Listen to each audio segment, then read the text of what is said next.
प्रदीप मिश्रा आपका स्वागत करता हूं न्यूज एमपीडी में। जैसा कि चौतरफा जीएसटी उत्सव का माहौल बना हुआ है, माननीय प्रधानमंत्री नरेंद्र मोदी जी द्वारा जीएसटी उत्सव का आह्वान किया गया है, जिसमें 2 स्लैबों को हटा दिया गया है और कहा जा रहा है कि कहीं ना कहीं बहुत बड़ी राहत जनता को दी जा रही है, व्यापारियों को दी जा रही है ये हटा के। लेकिन सवाल ये है कि जब पहले सरकार ने जीएसटी लगाई थी तो क्या जनता को राहत नहीं मिली थी? और इन्हीं सब सवालों का जवाब ढूंढने हम आए धरातल पे। हमारे साथ जुड़ चुके हैं यशोदानगर युवा व्यापार मंडल के अध्यक्ष विनोद सिंह जी, जो हमारे बीच आज नमस्कार प्रश्नों का सवाल देंगे। विनोद जी नमस्कार। प्रदीप जी, पहले जीएसटी लगा देना, सारे टैक्स हटा के, और कहा कि जनता के हित में है, और अब 2 स्लैबों को हटा के कहना फिर से जीएसटी का उत्सव, पूरे माहौल पूरे भारत में पूरे फिर से जीएसटी का उत्सव पैदा करना, कहीं ना कहीं धरातल पे इसके क्या सच्चाई है? बड़ा बढ़िया प्रश्न है प्रदीप जी। और पिछले कई दिनों से ये चर्चाएं थी, लगभग 20 दिन से 25 दिन से माहौल एक मार्केट में क्रिएट हो गया था कि 22 तारीख से जीएसटी रेवोल्यूशन होगा, बदलाव होगा, देश एक आगे की तरफ बढ़ेगा। मैं थोड़ा सा पीछे ले जाना चाहता हूं आप लोगों को।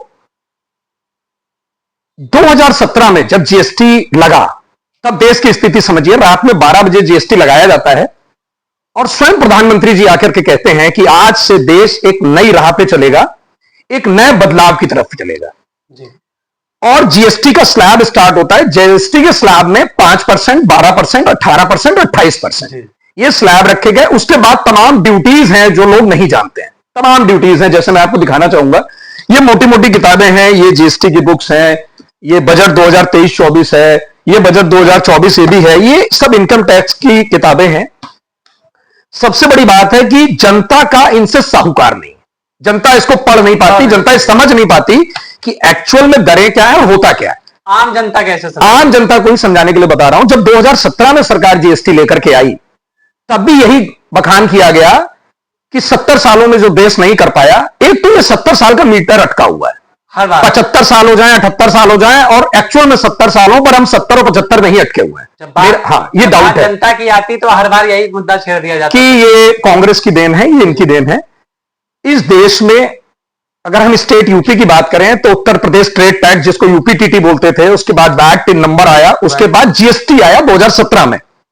जीएसटी जब आता है तो उसमें 4 दरें लागू की जाती है। बल्कि जब जीएसटी का जिन लोगों ने इसकी उत्पन्न करने की कोशिश करी वो कांग्रेस थी। तो कांग्रेस हमेशा से मांग करती रही कि जीएसटी में सिर्फ 2 स्लैब होने चाहिए, 2 स्लैब होने चाहिए। मैक्सिमम स्लैब जो है वो किसी भी सूरत में 18% के ऊपर नहीं जाना चाहिए। पर हुआ क्या, 2017 में जब जीएसटी लगा तो उसका स्लैब उठा करके 5, 12, 18, 28 ले गए। अब आप इसको सरल भाषा में समझने की कोशिश करिए। आपने जब लगाया तब भी आपने कहा कि उत्सव मनाइए, देश एक अलग राह में चल दिया। जी जी। ऐसी क्या परिस्थिति आन पड़ी कि आज 7 साल 8 साल के बाद 2025 में फिर कहना पड़ रहा है कि जीएसटी के स्लैब्स को खत्म कर रहे हैं और जीएसटी के सिर्फ 2 स्लैब रहेंगे, 5% और 18%, 12% और 28% खत्म हो जाएगा। इस बीच में देश ने जो नुकसान उठाया, काफी बताया जा रहा है सूत्रों के अनुसार कि लाख करोड़ों, मतलब हाँ, मैंने जो आंकड़े आ रहे हैं, कोई कह रहा है 54 लाख करोड़, कोई कह रहा है 56 लाख करोड़, ये जो अंक हैं ये इस देश का बहुत नुकसान करते हैं जी। जो करोड़ों में संख्याएं चलती हैं, सरकार कहती है हमने 10,000 करोड़ यहां कर दिया, 5,000 ये करोड़ यहां कर दिया, 2 लाख करोड़ वहां कर दिया। स्थिति समझिए, पहले तो खाने के पदार्थों पे टैक्स लगता है, पूरा विपक्ष चिल्लाता है, पूरा देश चिल्लाता है। अब होता है क्या है, इस देश की जनता का हाल समझिए। जनता को यह समझ में ही नहीं आ रहा कि ये टैक्स उससे डेली वसूला जा रहा है, जिसको विपक्ष ने गब्बर सिंह टैक्स का। मैं एक बिजनेसमैन हूं, एक एसोसिएशन का अध्यक्ष हूं और मैं 2012 से अपने पद पे निर्वहन कर रहा हूं। कुछ मामले में जीएसटी बहुत बेहतर है, बहुत उसने काम किया, और हमने ये कई मंच पे भी बोला कि जीएसटी के फायदे भी क्या है। मैंने वो फायदे भी गिनाए कि जीएसटी के फायदे क्या है। जीएसटी आने से ईबे बिल जैसी व्यवस्थाएं बहुत आसान हो गई कि आज आपकी गाड़ी अपलोड होनी है, आप तुरंत के तुरंत ईबे बिल निकालिए, गाड़ी भेज दीजिए। पहले व्यवस्था नहीं थी, जिसको फॉर्म 30 कहा जाता था और उसके लिए लोग चक्कर काटते थे। और दुष्परिणाम जानिए क्या है, महीने में 2 बार आदमी को रिटर्न भरना है, एक 10 से 11 तारीख के बीच में भरना है GSTR-1, उसके बाद 3B भरना है 20 तारीख को। छोटे कस्बों से लेकर आदमी इसमें परेशान है। जीएसटी की स्थिति को आप ये समझिए, पहले खाने पीने के पदार्थों पर टैक्स लग रहा है, आज वो टैक्स माफ किया जा रहा है। आप कॉमन बनने की चीज समझिए कि मोबाइल जैसी इंडस्ट्री पे पहले 5% टैक्स हुआ करता था, फिर जीएसटी जब आया तो सरकार ने उसको 12% में लेके गए। मोबाइल आज की दुनिया में सबसे ज्यादा जरूरत का प्रोडक्ट बन गया है आम आदमी का। छोटे बच्चे से लेके और बड़े बुजुर्ग तक मोबाइल के बगैर दुनिया नहीं चल रही है, चाहे एजुकेशन हो, चाहे बिजनेस हो, चाहे कुछ हो, चाहे इवन आपकी पत्रकारिता भी हो, सबके लिए मोबाइल जरूरी है। उसको 5% से 12% करके लेके गए, फिर 12% से उठा के 18% कर दिया, वो भी कोविड में। ये ध्यान देने वाली बात है, जब लॉकडाउन लगा हुआ था, जिन लोगों को याद होगा, मैं फिर बात वही कह रहा हूं कि जब लॉकडाउन लगा हुआ था तो जीएसटी 18% कर दिया गया, पूरे देश में त्राहिमाम मचा हुआ था और मोबाइल पे 18% हो गया। एसी जैसी चीजों पे जो 28% का स्लैब था, सरकार ने उसको रिवाइज करके 18 पे ले आए। इसको क्यों, क्या एसी को बढ़ावा देना? और कहा, देखिए बेसिक से क्या है, जो कहा जाता है कि एसी वातावरण के लिए काफी, देखिए उसके बगैर अब आप जी नहीं पाएंगे। जब आप पर्यावरण पे काम नहीं कर रहे हैं, सरकारें पेड़ पौधे नहीं लगा रही हैं, पॉल्यूशन पे एनजीटी काम नहीं कर रहा है। 2013-14 में जब प्रचार होने के बाद मोदी जी प्रधानमंत्री बनते हैं तो स्वच्छता पे बहुत बड़ी जोर दी जाती है, पर हालात देखिए, आपको कहीं भी स्वच्छता नहीं दिखाई देगी। वो हर मंच से कहते हैं कि स्वच्छ रखिए। फिर से मुहिम छेड़ी गई है 25 तारीख से, हर दिन 1 घंटा स्वच्छता के लिए। आप डेली एक मुहिम छेड़िए। आज जीएसटी पे एक मुहिम छोड़िए कि साहब उत्सव मनाइए। उत्सव ऐसा मनाइए कि पहले तो आपने हर महंगी वस्तु बेच करके देश से खजाना खाली कर लिया।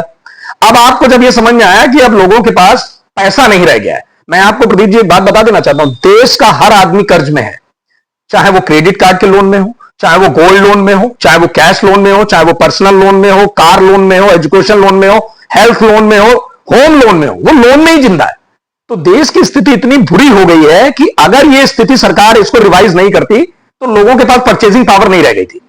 अब सरकार ने क्या किया, रिवाइज कर करके ये दिखाने की कोशिश की कि साहब देखिए टैक्स अब हमने कम कर दिया है, अब आप इसका उत्सव मनाइए और आपके बहुत सारे पैसे बचने वाले हैं। अगर सरकार को बेसिकली पैसा बचाना था, दो चीजें आप समझिए, तो वो एजुकेशन पर एकदम टैक्स खत्म कर देती। वहीं सांसद रवि किशन जी का भी एक बयान आया कि चीजें इतनी नीचे हो जाएंगी, एक तो उन्होंने अमाउंट भी बोला 5,000 की चीजें, कैसे हो जाएंगी लोगों को? एक मिनट, ये वही वाली बात है ना कि जीएसटी को समझने की कोशिश करिए। आप भ्रमिता फैला रहे हैं कि साहब ऐसा है कि ये 40,000 वाला आइटम 20,000 का हो जाएगा। अरे भाई साहब, जीएसटी में 10% का टैक्स जो है वो रिवाइजेशन हो रहा है, 28% वाला 18 हो रहा है, मतलब 10% का रिवाइज हुआ। सपोज करिए अगर आप कोई चीज 10,000 की खरीदते हैं तो पहले उसमें अगर टैक्स 2,800 रुपए हुआ करता था तो 1,800 हो जाएगा, मतलब 1,000 का वेरिएशन आएगा। वो भी जिस प्रोडक्ट में आएगा उसको आप क्लियर करिए। आपने कहा कि फ्रिज सस्ते हो रहे हैं, टीवियां सस्ती हो रही हैं, एसी सस्ते हो रहे हैं, लैपटॉप सस्ते हो रहे हैं, मोबाइल, ऐसा कुछ नहीं है। एसी पे कम हुआ है, 32 इंच से ऊपर वाली टीवी सस्ती हुई है, सिर्फ टैक्स का रेवोल्यूशन है। आप अगर आंकड़े दे देंगे कि इतना फर्क पड़ रहा है तो उससे भ्रमिता फैल रही है। टैक्स का रिलेक्शन हुआ है, टैक्स कम हुआ है। टैक्स जितनी मात्रा में कम हुआ है, अगर 10,000 की वस्तु, जनता को, मोटी मोटी बात, आम जनता को क्या फायदा? आम जनता को चीजें कुछ सस्ती मिलने वाली हैं। सपोज करिए अगर तक आज तक आप कोई चीज खरीद रहे थे, वो चीज की कीमत 10,000 रुपए थी, अगर उसमें टैक्स स्लैब चेंज हुआ है, अगर वो 12% से 5% में आ रहा है तो उसमें 700 रुपए का अंतर आपको मिलने वाला है, और अगर वो चीज 28% की थी तो उसमें 1,000 का अंतर। लेकिन पहले भी तो सरकार ने ये निर्धारित किया था कि ये टैक्सेस, मैं वही बार बार कह रहा हूं, उसी सरकार ने ये वस्तु महंगी करी, वही सरकार आज उसको रिवाइज करके ला रही है। कहीं विपक्ष का ये जिस तरीके से, ये तो वही वाली बात है ना कि आप पेट्रोल पे पहले 20 रुपए बढ़ा लीजिए, फिर 5 रुपए की छूट दे दीजिए, फिर कहिए इसका उत्सव मनाइए कि चीज सस्ती हो गई। सरकार को विपक्ष को दिया जाए। प्रदीप जी, नहीं, विपक्ष का भूमिका है, विपक्ष का दबाव था, शायद विपक्ष इस पे लड़ता रहा मुखर होकर के, शायद सरकार को उसके दबाव में दबाव लेना पड़ा, या सरकार को ये खुद एनालिसिस लगाओ कि देश की स्थिति उतनी बेहतर नहीं है, देश के लिए कुछ करना पड़ेगा, देश लोगों का परचेजिंग पावर नहीं है।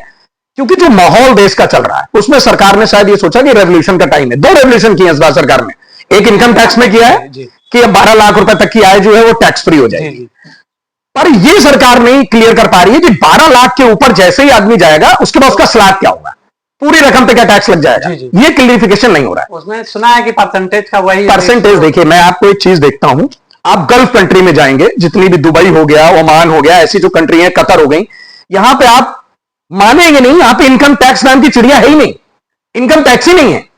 आप जाकर के ओमान वहां टैक्स लगाने की कोशिश कर रहा है, वो भी मैक्सिमम 5% बड़े उद्योगपतियों के लिए। आपके भारत में जो सबसे छोटा व्यक्ति है वो भी 10% के स्लैब में आता है। एजुकेशन सेस वो 4% देता है, कृषि सेस देता है, और उसके बाद इनकम टैक्स का स्लैब अपने देश में 30% के प्लस तक है। 30%। मतलब आप समझिए, वो व्यक्ति 100 रुपए अगर कमाता है, अगर वो 30% के स्लैब में है तो 30% मतलब 30 रुपए इनकम टैक्स, 28% अगर वो जीएसटी का प्रोडक्ट बेच रहा था, अगर वो 28% है तो 30 और 28 58%, 2% का उसमें अगर कोई सेस लग जा रहा है, कोई कृषि सेस लग जाता है, एजुकेशन सेस लग रहा है, मोटा मोटा वो 62, 63, 64% टैक्स पे कर रहा है 100 रुपए पे। ये आप समझिए, और ये मैं नहीं कर रहा हूं, ये इस देश का हर नागरिक कर रहा है जो जिस स्लैब में है। अगर आप 10% के स्लैब में हैं तो लगभग आप 18 से 28% तक स्लैब दे रहे हैं टैक्स। अगर आप उससे ज्यादा कमाते हैं तो आप 35% दे रहे हैं, कोई उससे ज्यादा कमाता है तो वो 65% तक टैक्स दे रहा है। मतलब 100 रुपए की आप इनकम करते हैं, उसमें 65 रुपए अगर गवर्नमेंट को दे देते हैं, तो आप सरकार से उम्मीद क्या करते हैं कि आपको सड़क अच्छी मिल जाए, हेल्थ अच्छी मिल जाए, या उत्सव मनाने को मिल जाए।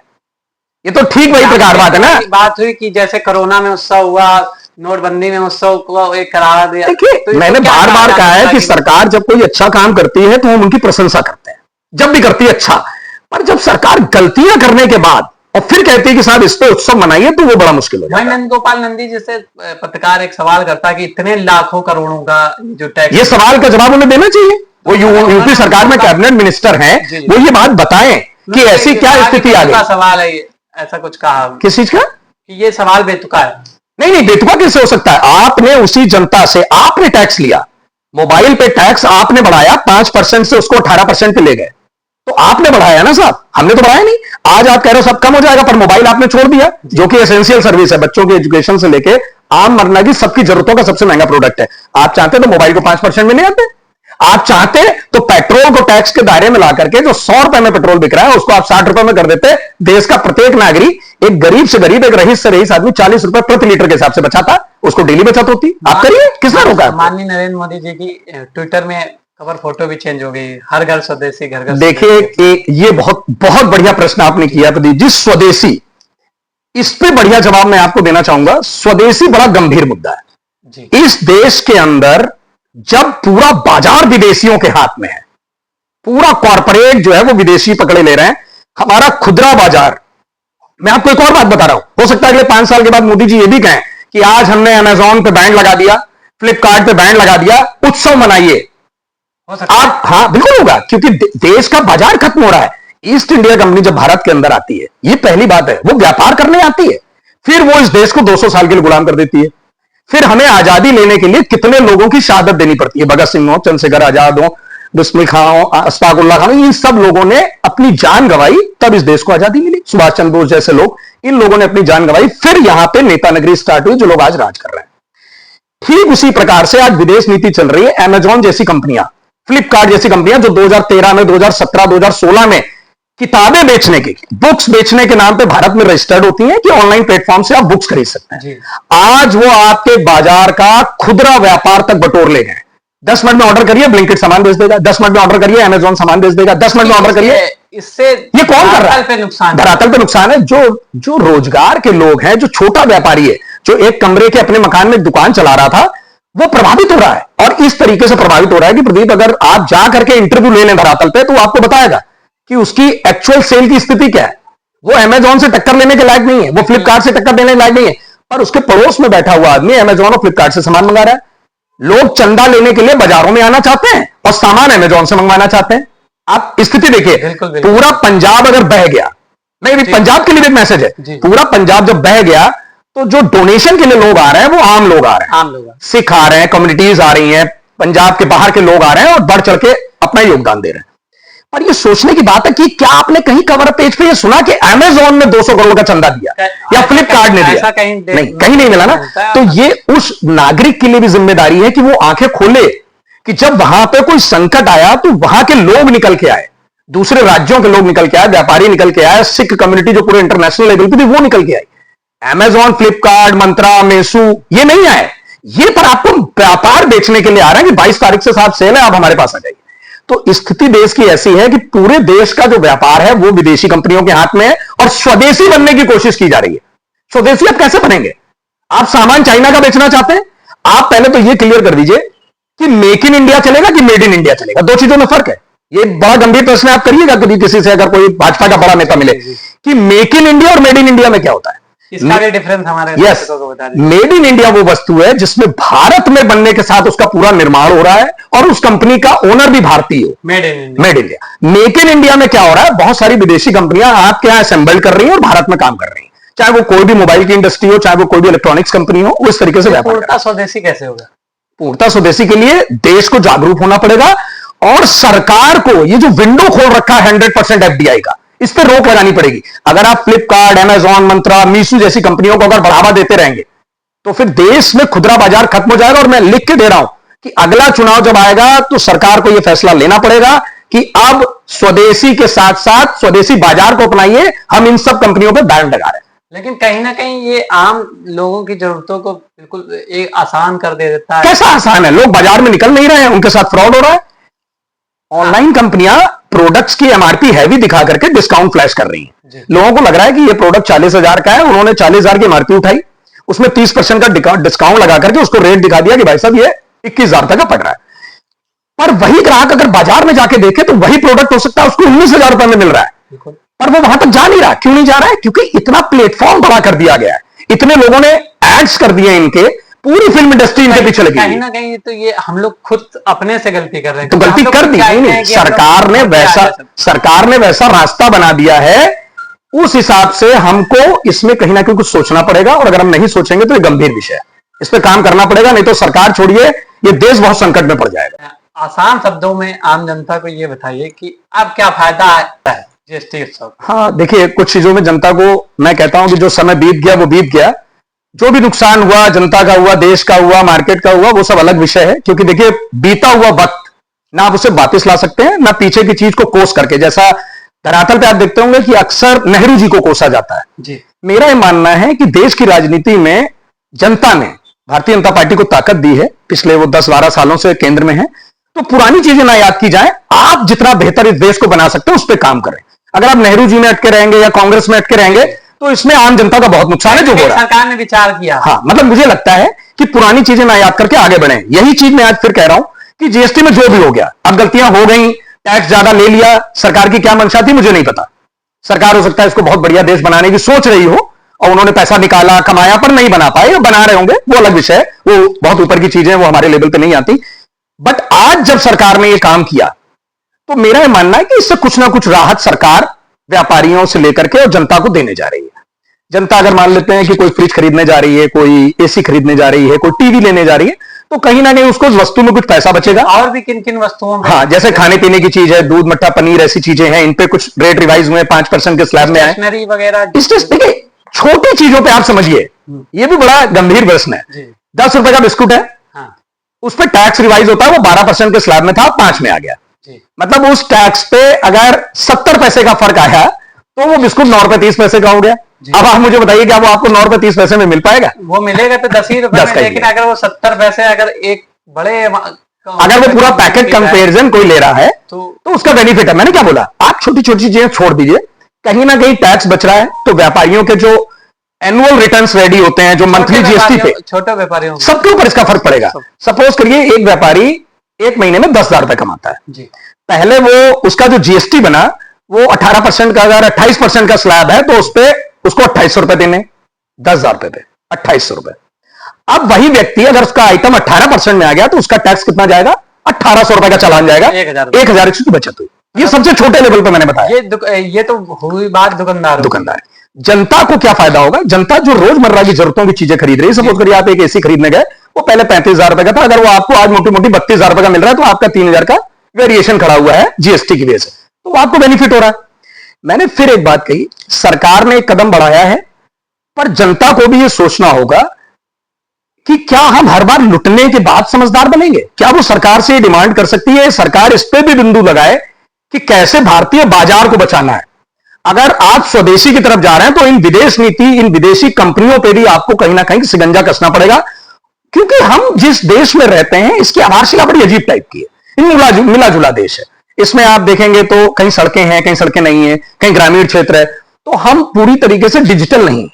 हमें कहीं ना कहीं अभी लोगों को मजबूत करने की जरूरत है, बाजारों को मजबूत करने की जरूरत है, जिसमें हमारा खुदरा व्यापारी मजबूत हो। अब आज की डेट में क्वेश्चनिंग का आंसर है, हमारा नया युवा इन विदेशी कंपनियों के झोले उठा के गली गली में घूमता फिर रहा है।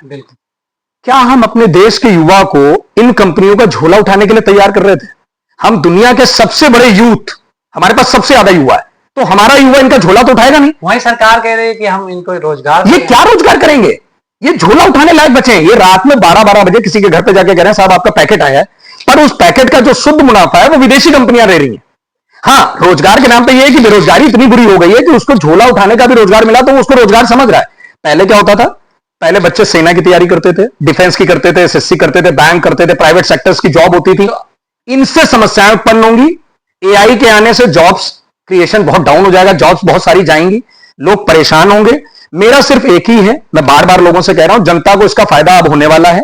जो भी टैक्स रिवाइज हुए, थोड़ा हो पर होगा जरूर, फायदा होगा, बिल्कुल होगा, एकदम गारंटेड है कि जनता को होगा। पर जनता ये नुकसान भी उठाया है। अगले जब 8 साल होंगे तो पहले तो वो उस घाटे की भरपाई कर पाएगी। अगले जो 8 साल होंगे, मैं कह रहा हूं, तब वो इस घाटे को भर पाएगी जो वो दे के आई है। इसको एक तरीके से एक नाम दे सकते हैं एडवांस टैक्स, कि आपने 7 साल गवर्नमेंट को पहले टैक्स दे दिया है, अब वो आगे 8 साल सिर्फ बचाना है। जब वो 8 साल बीत जाएंगे उसके बाद बचत होना चालू होगी। अभी तो आप अपने जो पैरेलल खर्चे उनको मेंटेन करने के लिए, कि आपने जो भी अब खरीदारी कर रहे हैं तो समझिए पीछे का घाटा कवर कर रहे हैं। एक बात ये, दूसरा मैं आपके चैनल से भी और जनता से भी कहना चाहूंगा, त्योहारों का सीजन है। देश में जब भी संकट आएगा, अगल बगल के लोग, व्यापारी, जनता, खुदरा व्यापारी, छोटा व्यापारी, ये आपके संकट में खड़े होंगे। तो प्लीज बाजारों में निकलिए, ऑनलाइन का साथ छोड़िए। आप ट्राई करिए कि क्या कोई वस्तु ऑनलाइन से सस्ती तो नहीं बाहर है। मेरा यह मानना है as a businessman, as a leader, कि अगर आप बाजार में जाएंगे तो आपको 90% वस्तुएं ऑनलाइन से सस्ती मिलेंगी। क्योंकि कॉमन सा प्रश्न है, इतना बड़ा एसी या फ्रिज है, ये ऑनलाइन कंपनियां जब बेचती हैं तो इसमें एक बहुत बड़ा कोरियर चार्जेस लगता है। ये पैसा वो कंपनियां आपसे वसूल रही हैं, पर आप बाजार में नहीं जा रहे हैं जिसमें वो रेट दिखा रहे हैं कि ये प्राइस साहब 18,999 रुपए है और हम आपको दे रहे हैं 15,000, पर बाजार में ये ऑलरेडी 13,000 का है। पर आपको निकलना पड़ेगा और सरकार को कहीं ना कहीं ऑनलाइन पे सिंगंजा कसना पड़ेगा। इससे कहीं ना कहीं वह धरातल पे बाजार भी गुलजार होगा, बिल्कुल गुलजार होगा, कनेक्टिविटी होगी, लोग एक दूसरे को पहचानेंगे, मार्केट में रौनक आएगी, देश हमारा मजबूत होगा। जो युवा झोला उठाते घूम रहे हैं, ये स्टार्टअप्स खोलेंगे, ये अपनी दुकानें लगाएंगे, ये अपने शोरूम्स खोलेंगे और शोरूम्स में इनको अच्छी जॉब्स मिलेंगी। अभी ये इस तरीके से घूम रहे हैं बाजार में जिससे बहुत रिस्क फ्री हमारे देश की जनरेशन हो रही है, हमारा युवा एकदम बेकार होता जा रहा है। तो ये सरकार को सोचना पड़ेगा। जो लीडर्स हैं वो कम्युनिकेट करें व्यापारी एसोसिएशंस के साथ बैठ करके कि हम क्या नया कर सकते हैं। जी। मोदी जी भी कुछ नया करना चाह रहे हैं तो वो लीडर्स के साथ बैठे, छोटे लीडर्स के साथ बैठे, बड़े लीडर मास लीडर्स के साथ नहीं बैठना है कि उनकी पार्टी का कोई सांसद है उससे पूछ रहे भाई साहब क्या होना चाहिए। नहीं, आप लोगों से जाके अवेयरनेस करिए। मंत्री खुद जवाब नहीं दे पा रहे हैं तो वो कैसे देंगे? वो तो एसी कमरे में बैठते हैं और ऊपर से आदेश आ गया कि भाई साहब उत्सव मनाना है, तो वो लोग उत्सव के लिए निकल गए। उनसे पूछ लीजिए साहब 8 साल तक जो जीएसटी लूटी गई थी उसकी भरपाई करने के लिए हम लोग आ रहे हैं। पर मैं बार बार एक ही चीज कह रहा हूं, जो हो गया सो हो गया, क्योंकि वो वापस नहीं आ सकता। ना सरकार ये कहेगी कि आपने जितना भी रेवेन्यू दिया वो आपका रिटर्न करना है। अगर सरकार ऐसा कोई फैसला कर दे कि देश से जितना पैसा लिया गया है वो सारा पैसा रिटर्न किया जाएगा, तो इससे बेहतर हो नहीं सकता इस देश के लिए। उत्साह छोड़िए, देश के अंदर जान आ जाएगी, बाजार गुलजार हो जाएंगे, लोगों के पास रेवेन्यू जनरेट हो जाएगा, वो फिर से खर्च करेंगे। पर खैर ये सब होना नहीं है, इस पर बात ना करें। जो होना है वो ये होना है कि सरकार स्वदेशी की तरफ अगर बढ़ रही है तो ऑनलाइन कंपनियों पर प्रतिबंध लगाए, सख्ती करे, ऑडिट कराए और उनका मार्केट लेवल 50% से नीचे लेकर के आए, जिससे थोड़ी सख्ती बने। और जनता से यह अपील है कि आप बाजारों में जाइए, त्योहार का सीजन है, निकलिए, खरीदारी करिए, अगर इसका पूरा लाभ उठाना है और देश को मजबूत करना है। मेरा तो ये मानना है। तो ये थे हमारे बीच में यशोदानगर युवा व्यापार मंडल के व्यापार मंडल अध्यक्ष विनोद सिंह जी, जिनसे आपने सुना और जीएसटी के विषय में जाना कि धरातल पे व्यापारियों की क्या हालात है और जीएसटी की वजह से क्या नुकसान हुआ, क्या फायदा हुआ। बने रहिए हमारे साथ। कैमरामैन अर्चना के साथ मैं Pradeep Mishra, news MPD live.